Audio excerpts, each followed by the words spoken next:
The main topic of this video is Cathie Wood and Elon Musk, because they've been in the news recently criticizing passive index investing. So we're going to talk about what passive index investing is and the difference between that and actively managing your portfolio. And we're going to talk about the craziness in the market today because it is not like yesterday at all out there.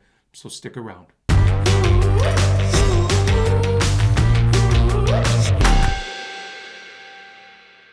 Hey guys, welcome back. I'm Richard Allen with TipRanks TV. Thank you so much for joining me on this tumultuous day in the market. Let's take a peek over at TipRanks.com. We're going to look at the top there. Right here, you can see the NASDAQ is down as we speak, down 5.27% on the day. That is a drastic drop in the tech-heavy NASDAQ, falling even as we're talking right now. The Dow Jones Industrial Average down 3.5%, shedding 1,200 points so far on the day. The S&P 500 down 4% as well. It is not looking good for the major indices out there. If we scroll over and take a peek at Bitcoin is down more than 7%, and Ethereum is down right around 7% as well. We're going to talk about some of the stocks on this list up here, both Amazon and Tesla trading down drastically. Wow, what a day out there. Julie and I live streamed yesterday. We talked about hoping that the green continues, but it hasn't. It is a rough day out there on the market, so I hope you guys are all doing okay. But I wanted to talk about mainly Elon Musk and Cathie Wood being in the news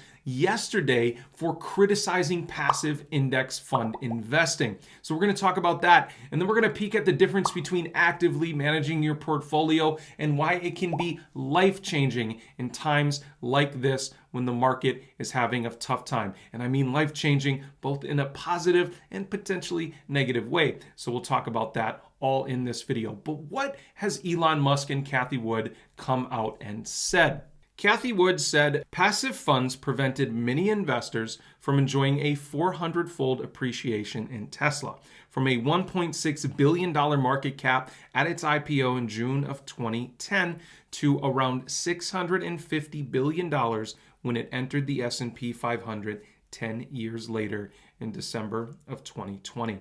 Elon Musk said exactly right before he died. Jack Bogle of Vanguard fame said index and passive funds were too great a percentage of the market, and he really knew what he was talking about. Elon Musk continued saying there should be a shift back towards active investment. Passive has gone too far. Elon Musk mentioned Jack Bogle in his tweet. Jack Bogle is the founder of Vanguard, who created and pioneered the ETF back in 1975. So why is Jack Bogle so critical of this instrument of investment? Here's a quote from Jack Bogle. He said, "If historical trends continue, a handful of giant institutional investors will one day hold voting control of virtually every large U.S. corporation. Public policy cannot ignore this growing dominance and consider its impact on the financial markets, corporate governance, and regulation." Unfortunately, Jack Bogle passed away in 2018, just months after writing these comments. But this sheds some light on the major concern that Elon Musk has regarding passive index investing. He's worried about too much control in the hands of too few people. But here's where the dilemma starts.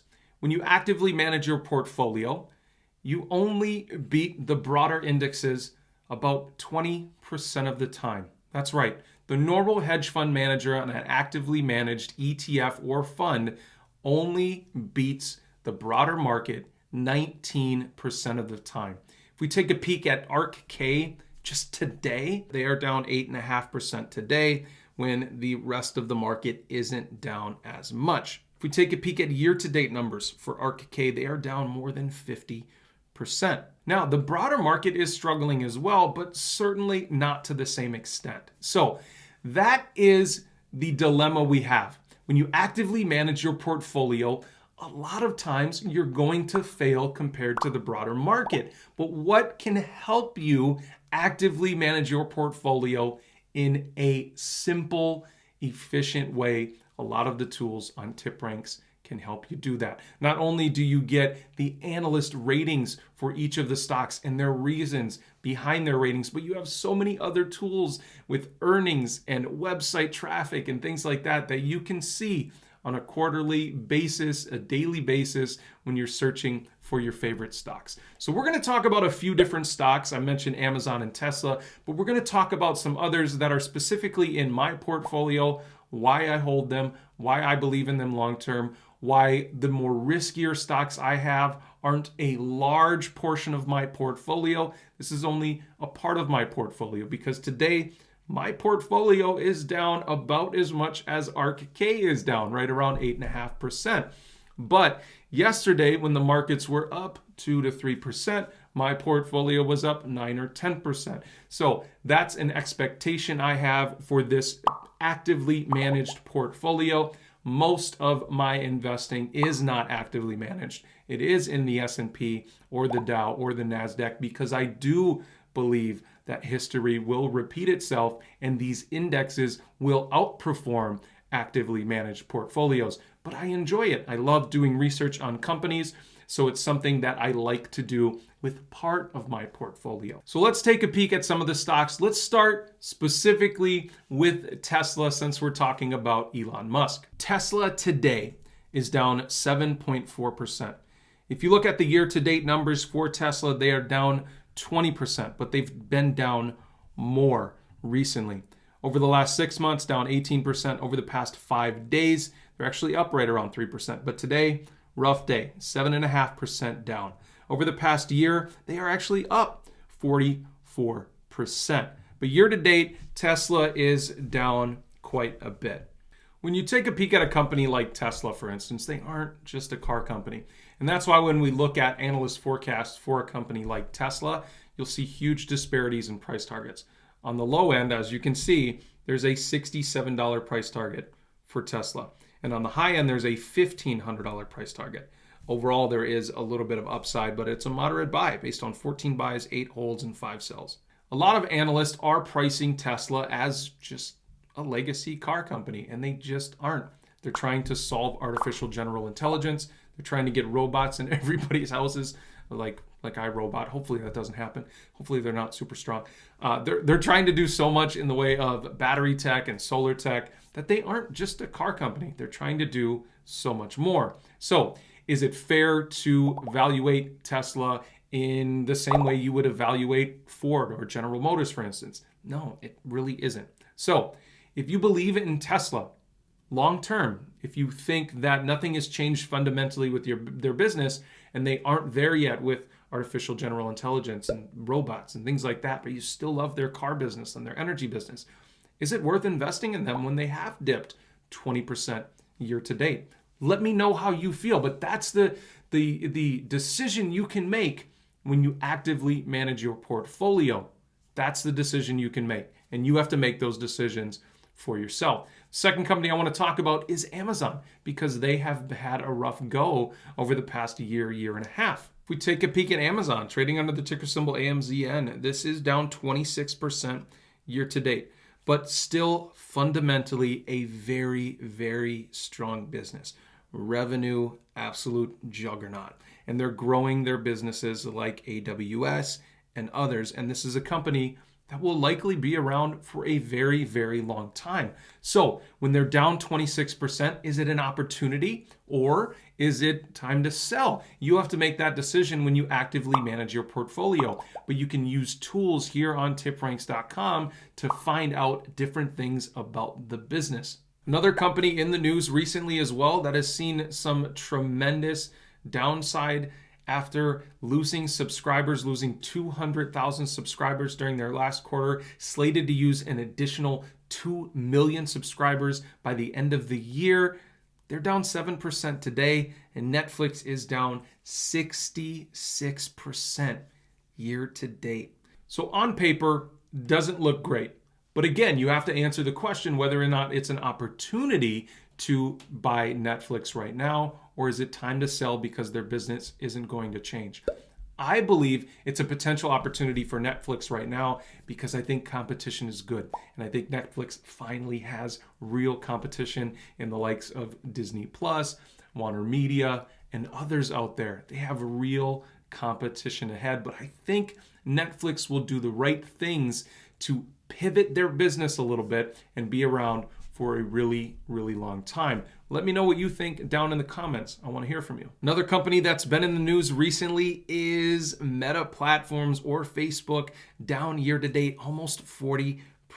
So on paper, again, doesn't look fantastic. But a big change that Facebook has made recently is changing their name away from Facebook, because they do so much else other than just Facebook. They're deep into the virtual reality. They changed their name to Meta Platforms to really associate themselves with Meta and the metaverse. So this is a really cool pivot they've made in their business that I think is really smart, and they did it early enough that they can make sure that their name is synonymous with the metaverse and things happening in our society right now. So I think Facebook, Meta Platforms will be around for a long time, and I think it is a buying opportunity for this stock right now. But of course, when you actively manage your portfolio, you can be wrong. So diversifying and not having all of your money tied up in your actively managed portfolio can be a good thing. So let me know how you feel about Meta Platforms, specifically FB, Facebook.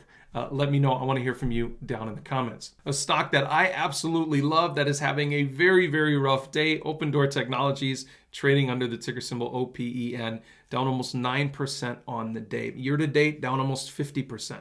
Personally, every time this stock dips below $7 per share, I buy more of it, because I think that this company is disrupting real estate as we know it, and I think they will continue to disrupt real estate as we know it. I recently purchased a home, and it was actually an open door home, and it ended up being a really good deal and a really nice home. I think a company like Open Door is doing the right things. They're scaling their business extremely fast, and the real estate industry isn't going anywhere, and they really do need to be disruptive, and I think Open Door is the company that will do it, and I'm hoping they do really, really well over the next several years. But again, I could be wrong, so you never know. That's the risk you take when you actively manage your portfolio, and that is, again, why a lot of my portfolio is not actively managed, because I want to make sure that I'm still in index funds that tend to perform really, really, really well over time. The next company I want to talk about really quick is Palantir Technologies, trading under the ticker symbol PLTR. Again, not a fantastic day today, not a fantastic year-to-date number, down 41%. But I started specifically loading up in Palantir under $11 per share. So every time it dips below 11, I buy a little bit more, because I believe that this company is a disruptive tech company. With the geopolitical tensions going on around the world, I think Palantir will increase their government revenue, and they are exponentially increasing their corporate revenue. So I'm excited about this company going forward. But again, a riskier company that I don't have a lot of my portfolio tied up in, but under $11 per share, for me, it's a no-brainer. But again, could be completely wrong. You never know when you actively manage your portfolio. All right, the last company I want to talk about is Matterport, trading under the ticker symbol MTTR. This is an absolutely fantastic company that does 3D renders of your indoor space. And this will be, I believe, fundamental to the metaverse transition, with different companies wanting to make digital twins and things like that. They have some fantastic 3D scan technology, and I think they're going to be around for a really long time, and they are an absolute bargain at $5 and something per share in my mind, but this is a long-term hold for me. But they're down 71% year to date. So again, I'll ask you the question, is this an opportunity, or is it time to sell and get out? And I think these opportunities in the stock market, they don't come around every day. They've come around a lot over the past several years, but we're either in a big bubble and it's going to pop and crumble, or these stocks will perform well over the next several years. You've got to decide when you're actively managing your portfolio. Let me know, what are your favorite tools on TipRanks.com? I absolutely want to hear from you down in the comments. Let me know. Thank you so much for joining me for another video. Let me know how you're feeling on this deep red day in the stock market, and I'll see you in the next one.